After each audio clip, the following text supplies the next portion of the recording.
Olá, bem-vindos ao programa de Saúde e Medicina baseada em evidências do Centro Cochrane do Brasil, aqui da disciplina de Medicina baseada em evidências da Unifesp.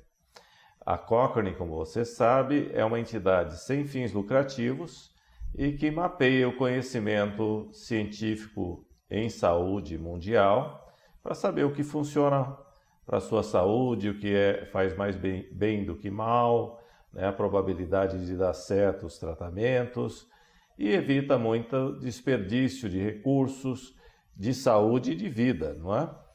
Então, hoje nós vamos falar aqui de um assunto dos mais importantes e mais atraentes na atualidade, que é a microcefalia e as consequências de infecções virais para o sistema nervoso central, em particular o Zika vírus. E nós estamos aqui com uma das melhores especialistas do mundo em doenças virais. A doutora Nancy Bailey é professora doutora aqui da Unifesp, da disciplina de doenças infecciosas e parasitárias. E ela, desde pequenininha, ela acompanha aí como é que se comporta os vírus, em particular o vírus da gripe, já prestou serviços super relevantes para esse país e para o mundo. Não é? Eu falo sempre isso porque nós estamos na era das celebridades, né, Nancy? E as pessoas que realmente contribuem para a vida da população não têm um reconhecimento mínimo possível. Nós estávamos falando aqui das dificuldades burocráticas até de se ser professor atualmente. Nancy, muito obrigado por estar aqui. Um prazer, meu enorme respeito pelo seu trabalho, pela sua pessoa. E hoje nós vamos falar então um pouquinho de doenças virais, a microcefalia. E eu gostaria que você começasse falando um pouco aí como é que está a epidemia de vírus, da Zika, não é? E o que isso tem que ver com as consequências da doença. Então, a gente teve essa desagradável surpresa, né, de começar a ter notificação de casos de microcefalia, principalmente em Pernambuco, onde as médicas inicialmente associaram o aumento do número de casos a mães que relatavam uma doença viral com exantema e que se tinha notícia de que não era dengue, na maioria dos casos. E aí, com alguns exames que foram feitos, em alguns casos, se identificou o vírus Zika, né? Esse número de casos veio aumentando, a notificação, porque ela se tornou obrigatória a partir de novembro de 2014, mas a gente tem que lembrar que a epidemia de Zika no país, ela já desde novembro de 2015, a epidemia, ela já é relatada desde o fim de 2014. Né? Os primeiros casos relatados foram na Bahia, em mulheres não grávidas, quando se identificou a presença do vírus Zika no país. Mas como o vírus Zika era um vírus considerado benigno, a maioria dos pacientes até não tem sintoma nenhum, não havia uma preocupação como a gente tem com sífilis, citomegalovírus, rubéola, outras doenças que causam alterações congênitas, não é? No cérebro do bebê. No cérebro do bebê, né? E o vírus Zika, ele é conhecido há mais de 60, 70 anos, e em alguns estudos experimentais da década de 60, 70, se viu que tinha um neurotropismo para alguns animais, não para todos. Então, para ratos, jovens de laboratório, ele tinha um neurotropismo. Quando você injetava em cobaias, ou em coelhos, ou em macacos, não tinha neurotropismo. Mas como era uma doença aparentemente benigna, não se tinha essa preocupação de doença congênita. E aí começou a aumentar o número de casos, e houve algumas associações, algumas documentações do Zika em tecido cerebral de crianças que nasceram com microcefalia e até de crianças que foram a óbito.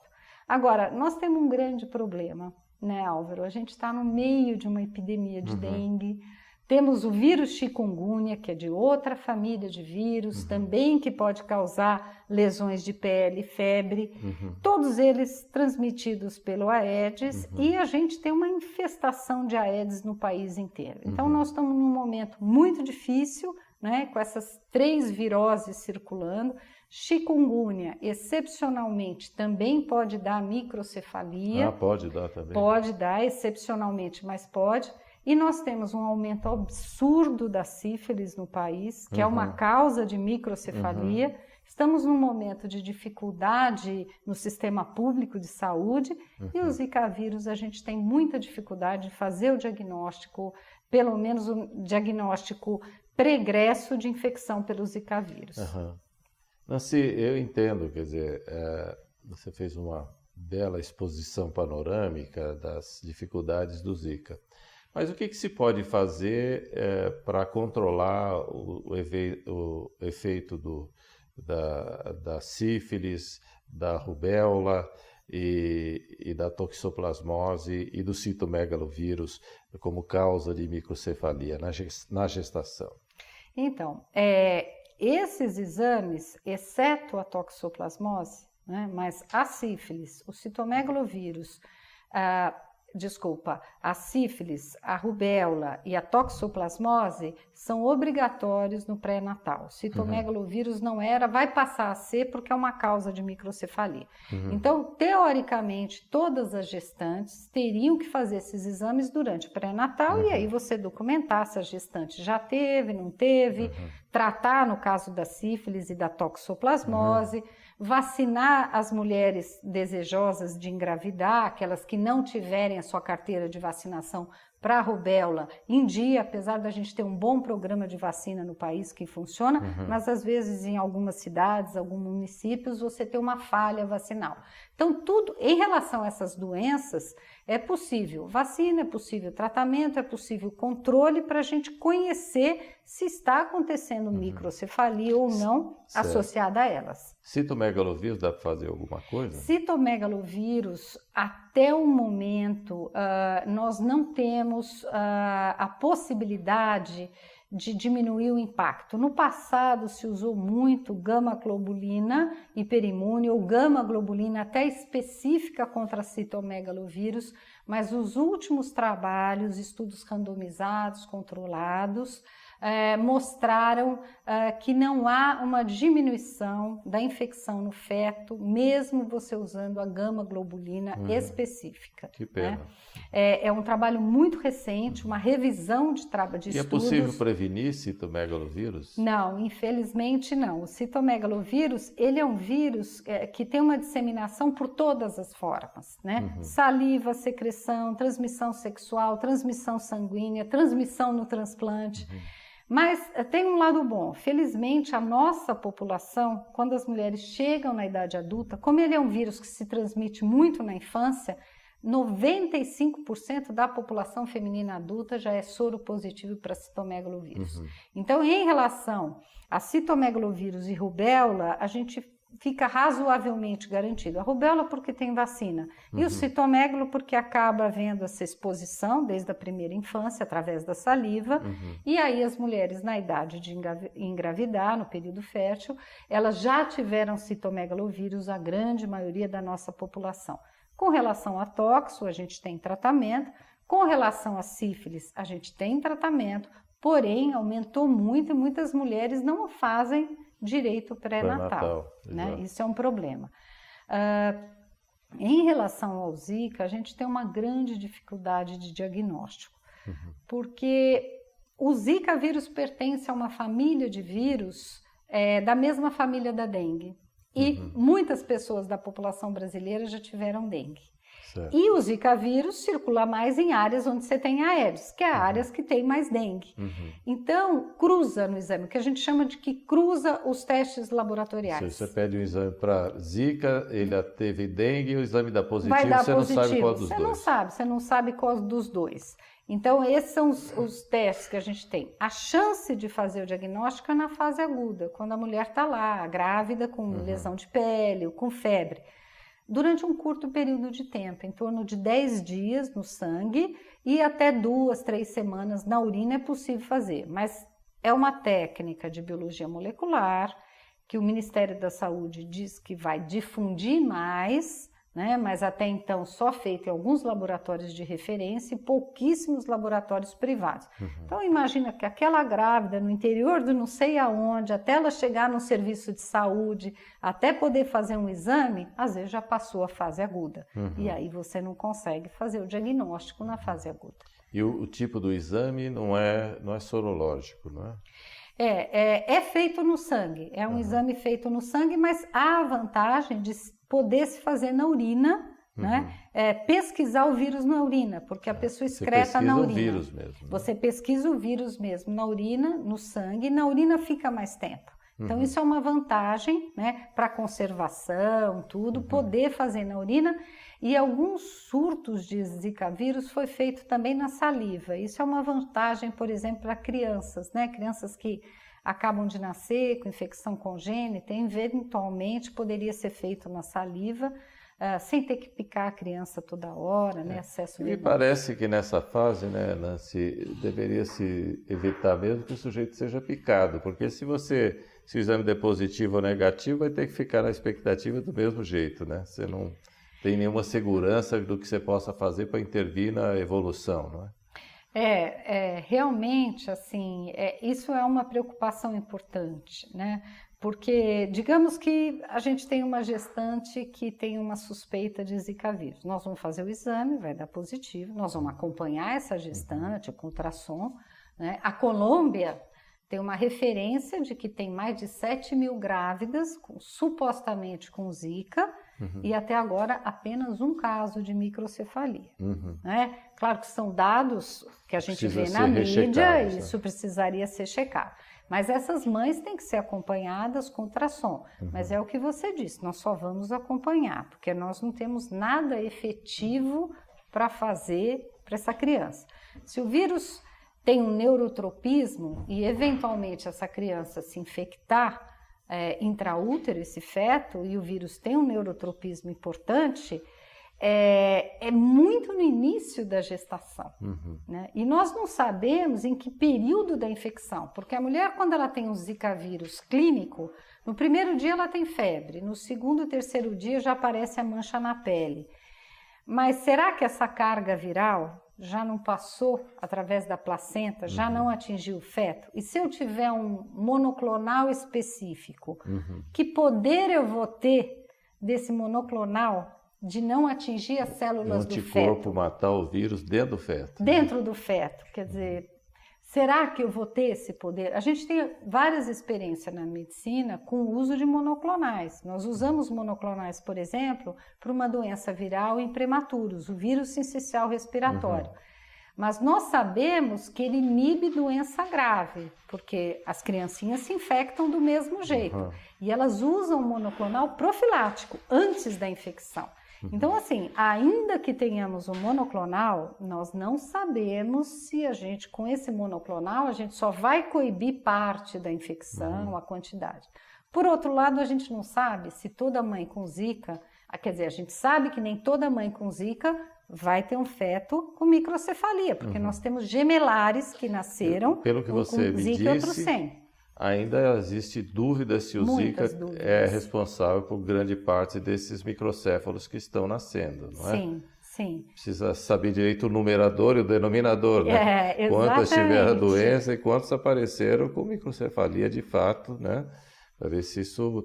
Qual a relevância disso? Né? Isso é fundamental, né? Nós não temos, quer dizer, seria a associação baseada numa evidência sistematicamente coletada e avaliada, né? E o ideal seria que seguisse todas as mulheres com o teste positivo, mas teria que dosar, comprovar laboratorialmente a infecção em milhares de grávidas e acompanhá-las até o final da gravidez, depois essas crianças até o final da adolescência, pelo menos, para ver se não ficou sequelas das mais diferentes graduações, né? Isso, exatamente. Nesse sentido, existem estudos, por exemplo, com o citomegalovírus, que você me perguntou, a gente conhece bem que o citomegalovírus na grávida na fase aguda, 30 a 50% dessas grávidas passam citomegalovírus para os seus fetos. Destes, 10% vão ter uma infecção congênita, 1% vão ter microcefalia. Então a gente conhece esses números para CMV. Por que a gente conhece tudo isso? E a gente conhece surdez, a gente conhece alterações cognitivas na faixa escolar, porque essas crianças foram seguidas, exatamente como você falou. Já se conhece também isso para o chikungunya. Existe segmento de crianças que nasceram com mãe com chikungunya, que adquiriu no perinascimento, a criança nasceu com chikungunya, seguiram 5 anos essas crianças, e algumas crianças aparentemente normais tinham déficit na escola, algum déficit cognitivo. Esse aqui é o meu grande medo, porque uma coisa é lesar todo o cérebro e a criança até morrer. A outra coisa, pequenas lesões no olho, na audição, conexão nervosa no intracerebral, quer dizer, podem surgir coisas posteriores, né? Sim, o nosso grande receio é que a gente esteja vendo só a ponta do iceberg, né? E agora é fundamental a gente saber essa transmissão. Quantas mães com Zika transmitem a seus fetos, né? Isso é fundamental. Né? Então isso a gente vai precisar de estudos prospectivos, né? Às vezes até com estudos invasivos, no sentido de punção do líquido amniótico, para a gente ter esse número exato, né? Para saber esse número, como a gente conhece para citomegalovírus, que foram grandes estudos que foram feitos, né, com mães, para poder conhecer essa dinâmica, né? E a OMS realmente está aguardando, por exemplo, acompanhando essas mães da Colômbia, e existe um estudo prospectivo que está sendo feito em Ribeirão Preto, onde a gente tem muita dengue e provavelmente vai ter muita zika também. Classicamente, Ribeirão Preto tem muito. 3.000 mulheres estão sendo acompanhadas, tanto para ver quadro clínico como para ver o feto, estão sendo acompanhadas de todas as formas. E na Paraíba, um grupo do CDC está fazendo um estudo caso-controle e vai fazer um estudo prospectivo para avaliar essa situação. Prospectivo, coorte, né? Tudo são influências da medicina baseada em evidências. Que é super necessária nesse caso, então é imprescindível, né? Perfeito. Então, veja bem, para uma jovem, né, que quer engravidar, e deve ter milhares e milhões no Brasil, ela tem que tomar alguns cuidados, né?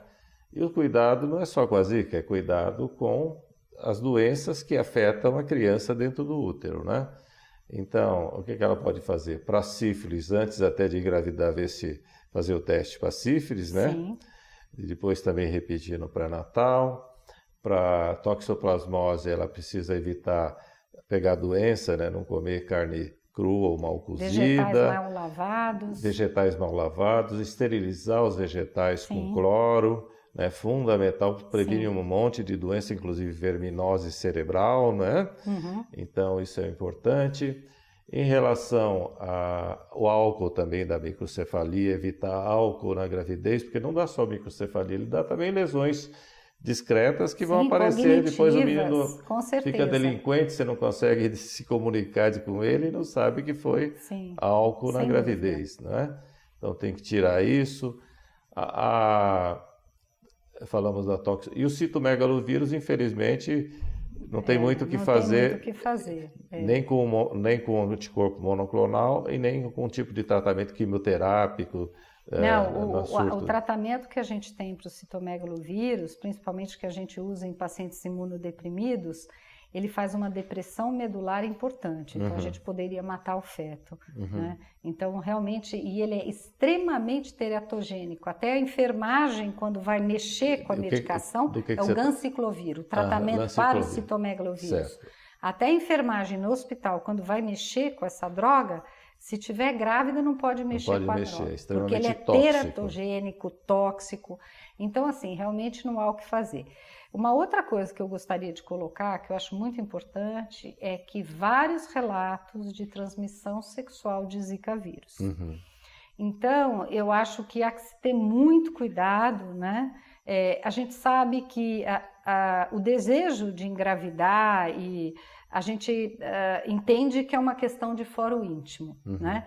Mas existem números que mostram que 50% das gestações da América Latina são não planejadas e indesejadas. Isso é verdade. E nesse momento, isso é uma situação muito grave, porque além de você ter uma gravidez que vai à frente, não desejada, não planejada, muitas vezes sem nenhum cuidado de pré-natal, você ainda tem o risco do Zika. No Brasil, 20 a 30% das gestações são de adolescentes, né? Solteiras, né?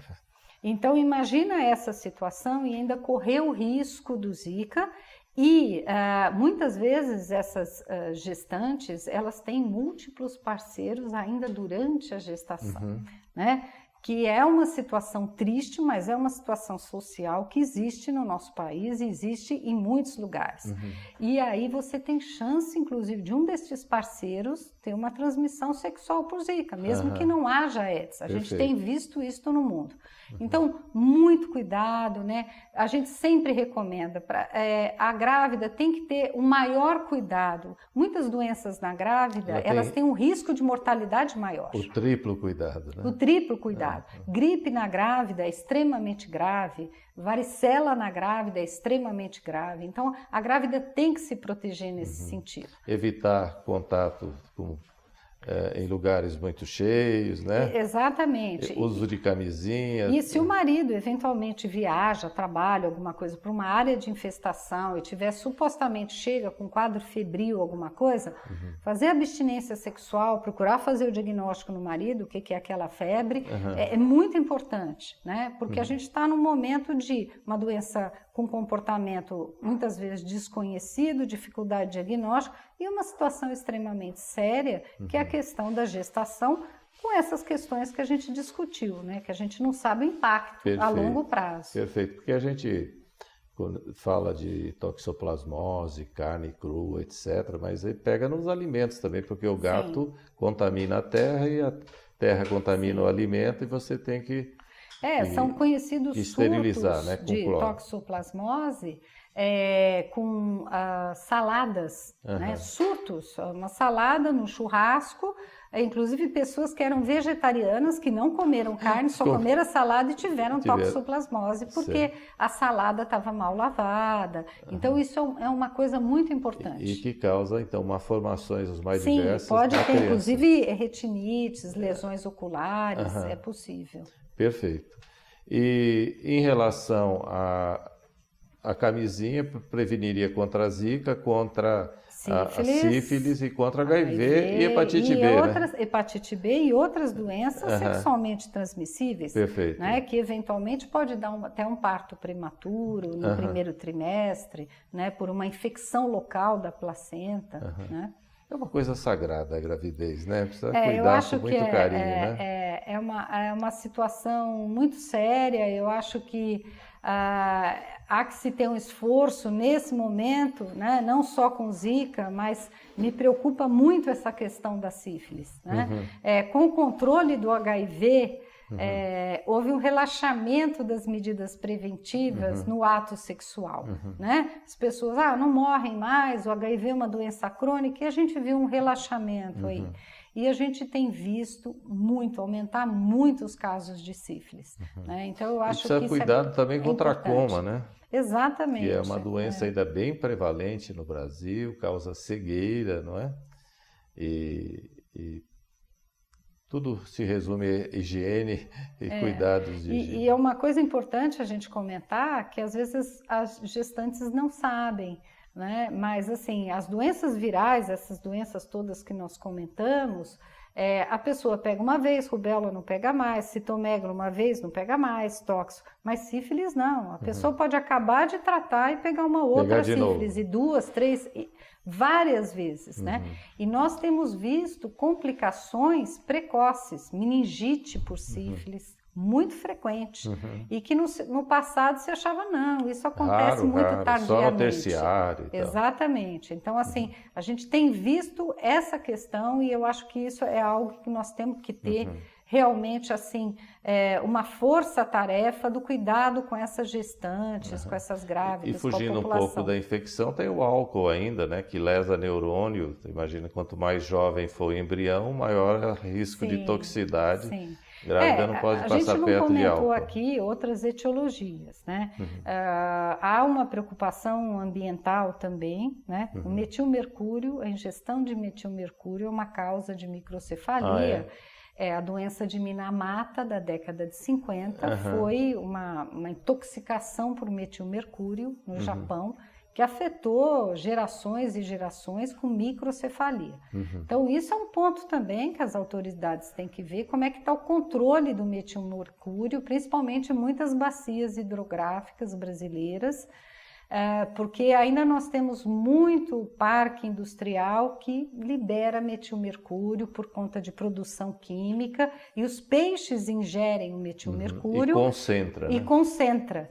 E, eventualmente, em algumas regiões, grávidas que a única fonte de proteína pode ser os peixes, na grávida você concentra mais ainda no feto metilmercúrio. Então, nós temos que, nesse momento, ficar atento a tudo, né? Veja o desastre de Mariana. Né? E lá tinha esse risco também. Eu acho que isso ainda não é devidamente investigado, mas nós sabemos que várias bacias hidrográficas brasileiras já foi feita análise e o nível de metilmercúrio está acima do esperado. Então, é uma preocupação também. Essa preocupação ambiental, né? Quer dizer, tem que sair do folclore e ir para a prática, não é? Na realidade, quer dizer, a 100 metros de altura você já não tem nem oxigênio para respirar, né? Isso aqui, a Terra, esse planeta, é um paraíso, né? Até onde nós sabemos, é o único lugar que se pode viver no mundo, né? E você não pode destruir isso aí por interesse de extração de minério ou de, no caso aí, ouro também, né, que acaba contaminando com mercúrio, um desrespeito total à vida. A vida é sagrada, né? Eu lembro que tem um artigo que mais me influenciou do Washington Novaes, que é um grande jornalista brasileiro, orgulho do jornalismo brasileiro, que dizia o seguinte: o índio não perdeu a noção do sagrado.